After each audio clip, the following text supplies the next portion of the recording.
Okay, hello class. I'm sorry that I couldn't get through all of the notes in class today.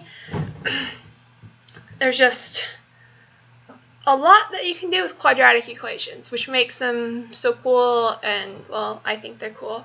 So first off, I'm going to start with kind of a little review of what you guys already did in class, and then get into the completing the square, which is what we weren't able to get through, but you'll need for the homework. So what you told me in class is that the quadratic equations, it's a polynomial with degree 2. Okay, see if I can make this a little bigger. Awesome. Now it's super big. Yay! So it's going to be able to be written in the form ax squared plus bx plus c equals 0. See, that's a squared. It doesn't want to write a 2. Okay. So a cannot equal 0. B or C can be 0. So that's just what you told me in class. And so this ax squared, this is the standard form. Okay, great. So when we get down to solving quadratic equations, the sort of the conventional way is that you have a quadratic and you factor it. So one of the groups had the example 26x plus 24 equals 5x squared. What you do is you get them both on the same side, so you subtract 5x squared, negative 5x squared plus 26x plus 24 equals 0. And then we have to factor this side. So some of you know how to factor by the guess and check. A good number of you actually know the AC method, so I'm going to run through the AC method really quick, just as a little reminder. Make sure that you all know that. So if we're using this, I really like when you have the x, if you write it a different way, totally cool. I just found this easy to understand and follow through and stuff. So AC, so we take our A and multiply by our C, so 5 times 20, negative 5 times 24 gives us negative 120, so we write that up there. And then we take our B, which in this case is 26. Microsoft does not like 2's today. And then we have to find two factors of negative 120 that sum to 26. And so how I kind of went about it was I wrote down the completely factored 120. So that gives me a 5 times a 3 times a 2 times a 2 times a 2. And then I kind of just like manipulated those around, and eventually I got 30 and then negative 4. So if you have a negative here or here, one of these is going to have to be negative. In this case, it's the 4. So what you can then do is rewrite the quadratic equation. So you keep your negative 5x squared, and you keep your 24, and you equal 0. This only works, this whole equals 0, that's the important part. And then what you can do is you split up the 26, so you have plus 30x minus 4x. And with that, we can do our little factor by grouping. So we can group these two, those two. So this, you can pull out a negative 5x from that, which leaves you with 5 minus 6, not x, minus 6. And we can pull out a negative 4 over here. So minus 4x minus 6 still equal to 0. And then negative 5x minus 4, and then x minus 6 equals 0. Now we have our factored form, so all we have to do is set both of these equal to 0. So negative 5x minus 4 equals 0, x minus 6 equals 0, and so we get x equals 6, comma, negative 4/5. So if this was a question in long kappa, you would just type that in, and long kappa should take it. Then we got more questions. Sorry, with the whole going up and going down. I actually don't want to get to the perfect squares yet.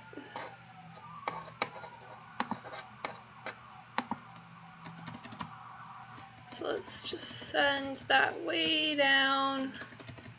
Give us a lot of extra room. Okay. So we have that. Then we also looked at another group had the equation x minus 3 squared equals 16. The way they went through it was to distribute this out so that they got x squared minus 6x plus 9 minus 16 equals 0. That's with subtracting 16 on both sides. And then you guys know how to factor this, and you can solve it the exact same way that I just showed you for the last one. Or another way that you can do it is that you can take the square root of both sides. So you get x minus 3 squared. Take the square root equals 16. Take the square root.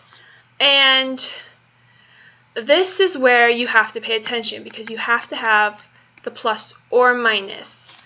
And I'll explain in a bit why you have to have that. And so then you just have your x minus 3 equals plus or minus 4, and then that's where you get your two answers. So the reason you have to have the plus or minus is that if we were to rewrite this as x minus 3 squared minus 16 equal to 0, we know how to factor this with the difference of squares. So we have x minus 3 minus 4, x minus 3 plus 4 equals 0, and then there you have your plus and your minus. So that works great with other examples where if you're given any part of the equation that has a square in it, you can use that to solve for it. So for example, another group had 51 minus 3, 2x minus 3 squared equal to 0. Just solve for this squared part, and then you can take the square root of both sides, plus or minus, and work through, and you eventually get an x equals 3 minus the square root 17 all over 2, comma 3 plus the square root of 17 all over 2. This would be a great one. So those are the answers. So if you work through that and you don't get those answers, that'd be something to kind of like check your work on. Yeah. So this way of solving is about to become very important for completing the squares. So when we're doing completing the squares, this is now all new stuff that I kind of quickly alluded to at the end of class, but I don't know how much you guys actually were able to get down and stuff like that. So when completing the square, we're going to be looking for perfect squares. So perfect squares are just that. So we can have x plus 1 squared. We can write this as x squared plus 2x plus 1. And that is just from me factoring it out, x plus 1, and then distributing to get this. So this expression here is considered a perfect square, since we could go back and write it like the original with a square. So what are some other examples of perfect squares? You could have x minus 2 squared, so that would equal x squared minus 4x plus 4. Another example, x plus 6 squared, x squared, excuse me, x squared plus 12x plus 36. And if you don't believe me on those, then square them. Just do x plus 6 times x plus 6, work it out, and see what you get for your answer. So an example that I wanted to use in class was, let's say now we have x plus e squared, where e is a constant. So I want to be able to rewrite e, so I could say, okay, e equals 6, e equals 7, e equals 1. I'm just using this as sort of a general, where e equals an exact number that is an integer, while x is the variable of the expression that could be anything. I hope that makes sense. So let's work this out by distributing. So we have x plus e,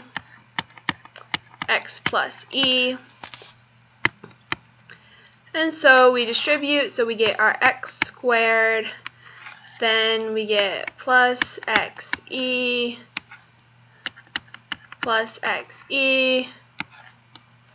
and then plus e squared, and that then we can rewrite as x squared plus 2ex plus e squared.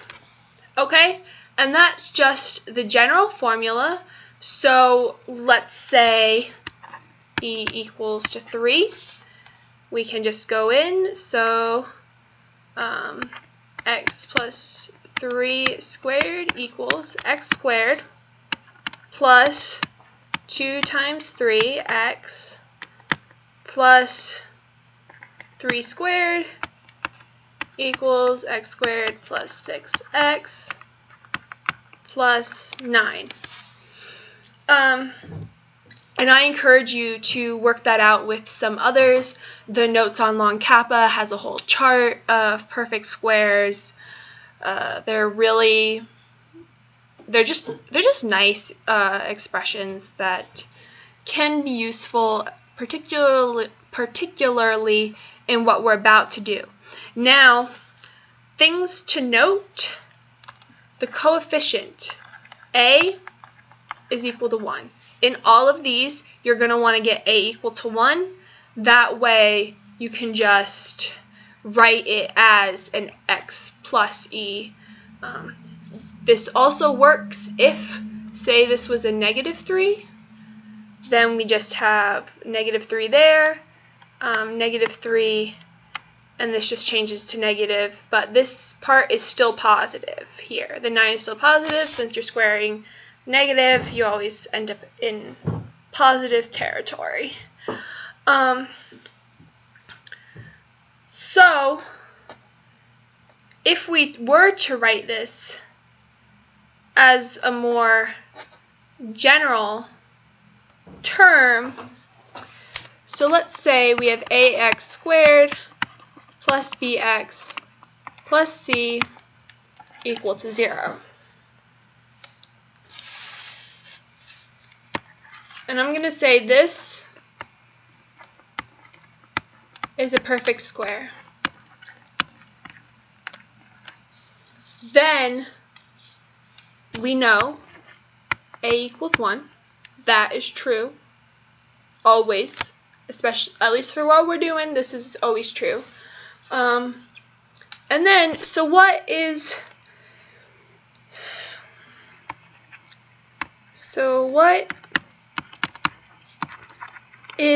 the relationship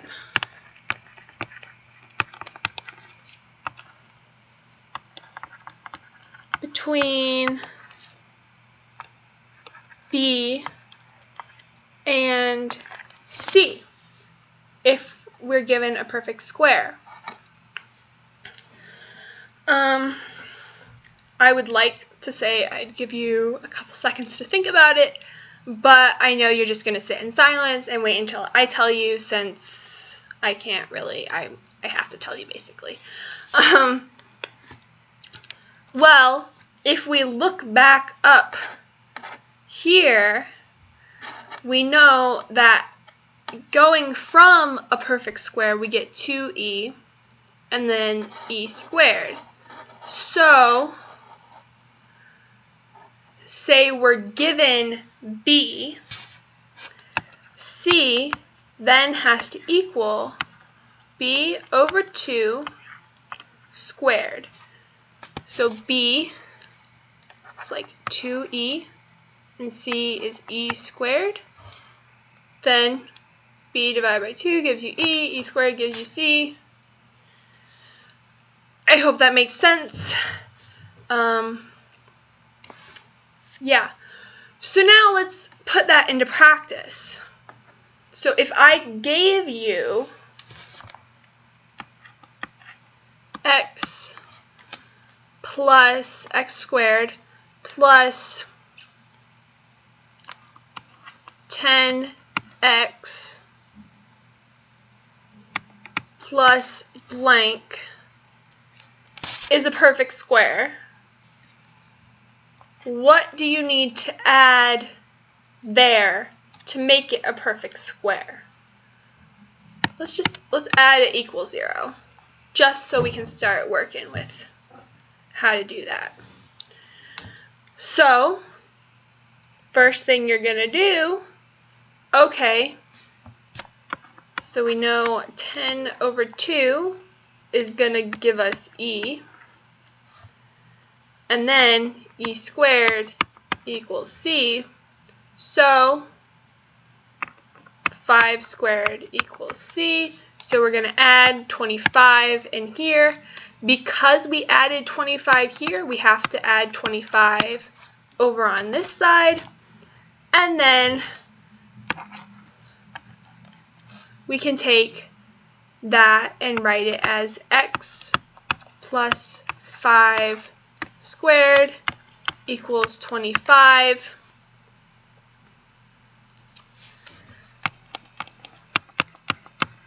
Plus or minus the square root of both sides.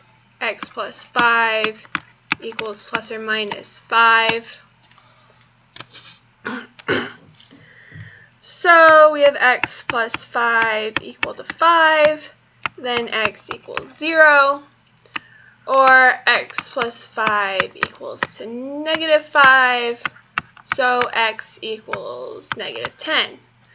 If we look back at what we had originally, we had x squared plus 10x equals 0. In this case, we can easily factor this to get x times x plus 10. And by using the zero factor theorem, we can set x equal to 0 right there, and then x plus 10 equal to 0, which gives us an x of negative 10 right there. Okay, so now, yes, look. Let's work through this together. I really hope that you're taking notes while we're going and sort of digesting this. So yeah, okay. First thing we're going to want to do is set it so that everything is on one side. Let's just see if we can factor it easily. So we're going to subtract 6x and then add 1 to both sides. So that gives us 3x squared minus 6x plus 1 equals 0. Okay, if we do the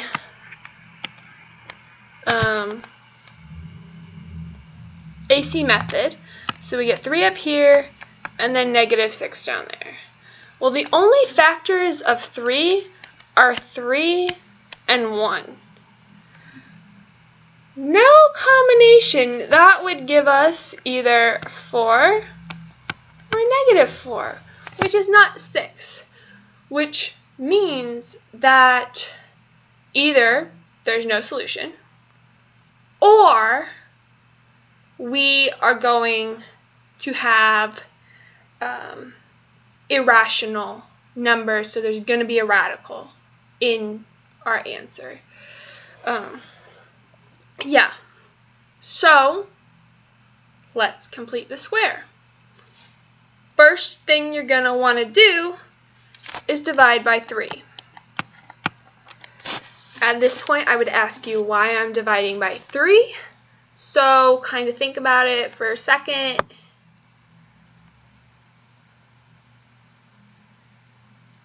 Okay, hoping you thought about this. So you divide by 3, get x squared minus 2x plus, I'm going to leave a space here, plus 1/3 equals 0. We wanted a 1 here, that's why we're dividing by 3. Okay, so let's just get this so that we subtract by 1/3, so then we have x squared minus 2x plus something equals to negative 1/3, just to kind of get that. So we want to complete the square. Okay, negative 2, divide by 2, that equals negative 1.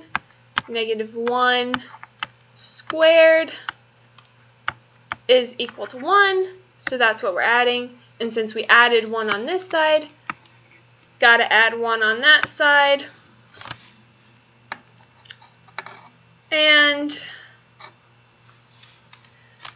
So we can factor that to get x minus 1 squared, and then add the 2 on this side, and that will give us 2/3.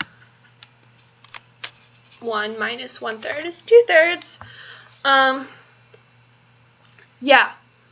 Then all we have to do, take the square root of both sides, so we get x minus 1 equals to plus or minus the square root of 2/3. So x minus 1 equals square root 2/3, or x minus 1 equals the negative square root of 2/3. Do not forget the negative. That's something that I have trouble with. So it's just something you gotta remember. If you do have issues remembering the negative, you could rewrite this as x minus 1 squared minus 1 squared minus 2/3 equals to 0. That's just subtracting 2/3 on both sides, and then you have a difference of squares, which you guys know how to factor, and then that'll give you your plus or minus the square root of 2/3. Yeah, so that's what I always did, especially when I was first learning this, because I could never remember, and I probably should still do it because I can never remember. And then you just, in both of these, you add 1, so you get x equals to 1 plus the square root of 2/3, comma 1, or 1 erase, minus the square root of 2/3, and that's just what you would plug into log kappa. So you could do SQRT 2 divided by 3, or another way to plug in 2/3, you would just do 2 divided by 3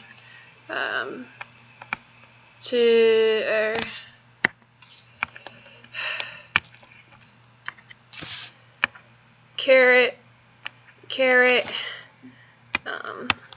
1/2, so 1 plus, and then 1 minus that same thing. Just two ways to type it into log kappa. So yeah, I'm hoping that makes sense. So I think this is the one that I kind of tried to do at the end of class, so I'm going to go through this because this does have no solution. So we have our x squared. So we have x squared. My x disappeared. X. Okay.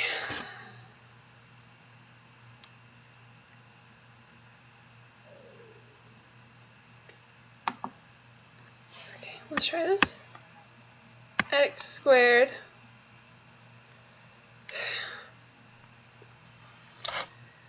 Okay. So what did we have?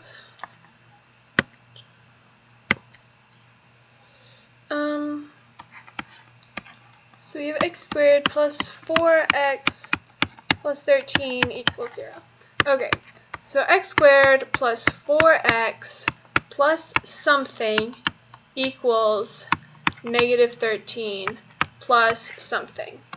That's just, I just subtracted 13 on both sides to get our perfect square isolated.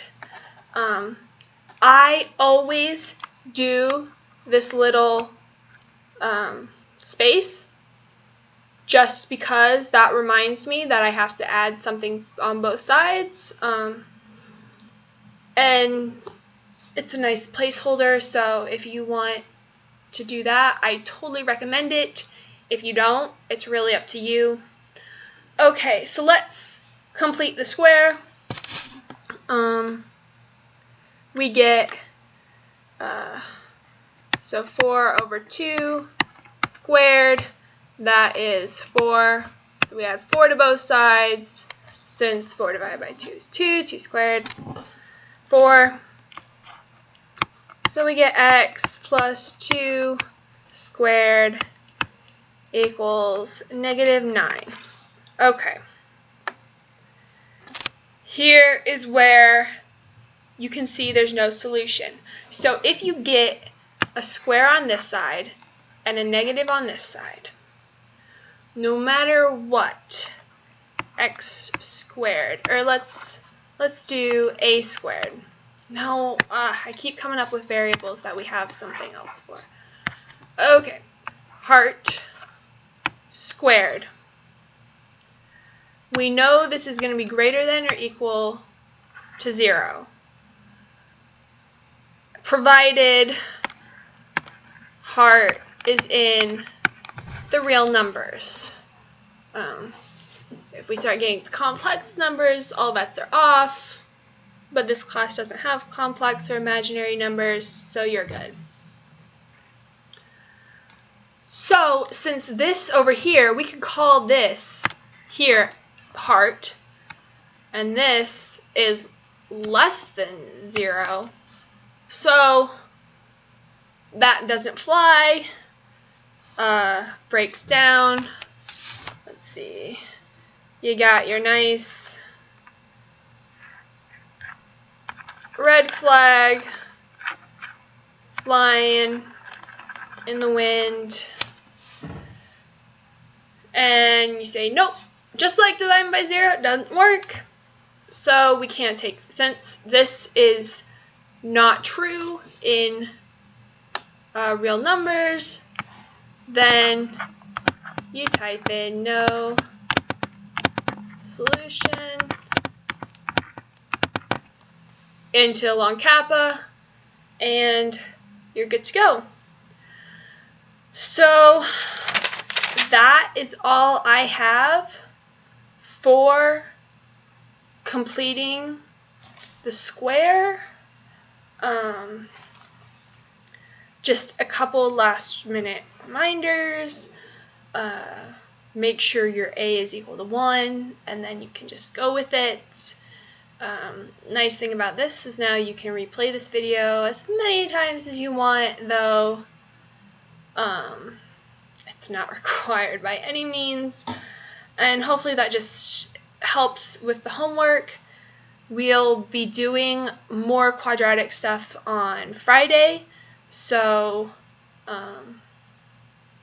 yeah, have a nice rest of your Wednesday and or Thursday, and I'll see you on Friday.